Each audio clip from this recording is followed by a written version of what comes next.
बहू के हाथ। घर की बहू शीना को इस बात का बड़ा घमंड था कि जिस काम में वो हाथ डालती थी वो काम अच्छा हो ही जाता है। शीना की हर बात में हाथ का इस्तेमाल जरूर होता था। एक दिन शीना का पति आकाश उससे कहता है, कल जो वो भिंडी बनाई थी ना तुमने, वाह वाह वाह वाह, मजे आ गए। मैंने अपने हाथों से बनाई थी।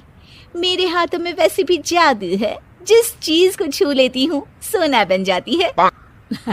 अब ये थोड़ा ज्यादा हो रहा है। मतलब अगर हर चीज को छू के सोना ही बना देती हो तुम, तो हमारे नाम के पीछे भी अंबानी ही लगा देते हम। चुप रहो, मुंह पे हाथ रख लो, कुछ भी बोलते रहते हो। शीना की सास बगिया से पूजा के लिए फूल चुन रही थी। सुंदर, अति सुंदर, कितने प्यारे गुलाब के फूल हैं। भगवान जी खुश हो जाएंगे। मैंने अपने हाथों से जो पौधा लगाया था, मेरे हाथों की कोई भी चीज बेकार नहीं जाती। हाँ बेटा, सही कह रही है। इसीलिए तो तुम्हारे पिताजी से मैंने अपने बेटे के लिए तुम्हारा हाथ मांगा था। और उन्होंने हाथों हाथ में मेरा हाथ आपकी बेटी के हाथ में दे भी दिया था। हाँ बेटा, वो तो है, पर मुझे ये बता, तू ये हर बात में हाथ क्यों बीच में लेकर आती है? माँ जी, पंडित जी ने हाथ मेरा देखकर नैनीताल में कहा था कि मेरे हाथ जगन्नाथ हैं, मेरे हाथों से कभी कोई काम नहीं बिगड़ेगा। तो मेरे हाथों की तारीफ तो मुझे करनी पड़ेगी ना। हाँ हाँ, ठीक ही कह रही हो वैसे। तो मिलाओ हाथ इसी बात पर। शीना को न सिर्फ इस बात पे गर्व था कि उसके हाथ से सब अच्छा होता है, बल्कि घर के सारे काम भी वो पहले अपने हाथ से करती, फिर कोई दूसरा उन कामों को कर पाता। एक दिन शीना कपड़े धो रही थी। अरे घर में वॉशिंग मशीन है तो सही, खुद क्यों थक रही हो? कपड़े पहले मेरे हाथ से धुलेंगे, फिर वॉशिंग मशीन से। पहले हाथ की सफाई, फिर मशीन की धुलाई। अगर आज डाकू गब्बर सिंह होता ना, तो वो ये हाथ मुझे दे दे ठाकुर तुमसे जरूर कहता, और मैं तो दिलवा भी देता तुम्हारे हाथ। हर एक काम में हाथ बटाओ, ज्यादा जुबान न चलाओ, वरना दूंगी एक उल्टे हाथ से। क्या दोगी? कपड़े दूंगी, लो निचोड़ो। ऐसे ही एक दिन, अरे बहू, ये सोफे पर चढ़कर हाथ से पंखा क्यों घुमा रही हो? माँ जी, क्योंकि मेरे हाथ से घूमेगा तो ज्यादा अच्छे से हवा देगा। अरे बेटा, फिर तो तुम गाड़ी का पहिया भी हाथ से घुमा के मायके जाया करो। एक बार आकाश ने घर पर कार लाने की बात छेड़ी। माँ, सोच रहा हूँ कि एक कार लेकर आता हूँ। ले ले बेटा, क्यों नहीं? अरे पैसे हो तो हवाई जहाज भी ले लेना। हाँ, पैसा तो हाथ का मेल है, ले लेते हैं। इस हाथ पैसे देंगी, उस हाथ कार ले लेंगी। मुझे तो लगता है कि बहू कार भी अपने हाथों से धक्का लगाकर घर लाएगी।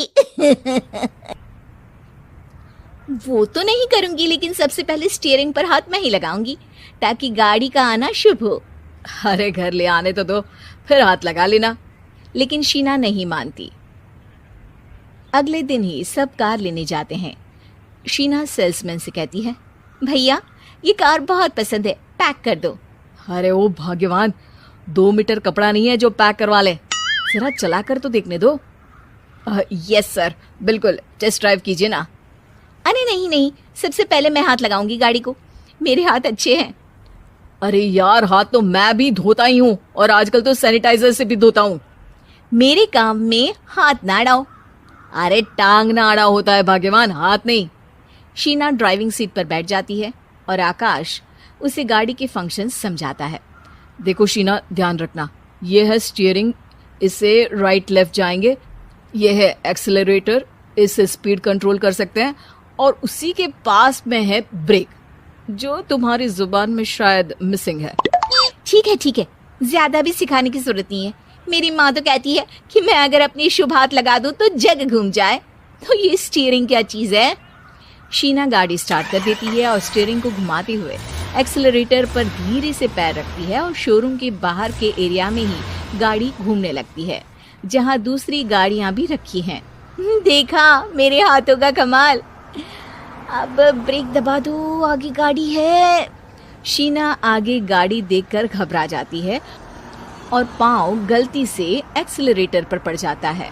कार आगे खड़ी एक बड़ी गाड़ी में घुस जाती है। दोनों कार से उतरते हैं। सेल्समैन भागते हुए आता है। अरे 7 लाख की गाड़ी खरीदने आए थे और 15 लाख की गाड़ी ठोक दी। Oh my God. आकाश की माँ, आकाश और शीना घबरा जाते हैं। इतना सारा पैसा कहाँ से आएगा? तभी वहां मैनेजर भी आ जाता है। पूरा माजरा समझता है। अरे टेंशन मत लीजिए, गाड़ियों का इंश्योरेंस था। आप जो कार लेने आए थे वही खरीद लीजिए। पर मैडम, जब तक आप सीख ना ले तब तक गाड़ी मत चलाइएगा। अभी तो आपने गाड़ी बस ठोकी है, जिसका बीमा भी था, लेकिन सड़क पे चलते हर इंसान का बीमा नहीं होता। अरे मेरे हाथों से छुप भी गया ना तो उसकी जिंदगी बन जाएगी, और अगर चला भी गया तो स्वर्ग ही पाएगा। मैनेजर साहब, मेरे हाथ में कोई दिक्कत नहीं है, वो तो बस पाँव गलत जगह पर चला गया था। शीना की बात सुनकर आकाश अपना सर पीटता है और उसकी सास अपने हाथ से खुद का मुंह छिपा लेती है और मैनेजर हाथ जोड़कर माफी मांग लेता है।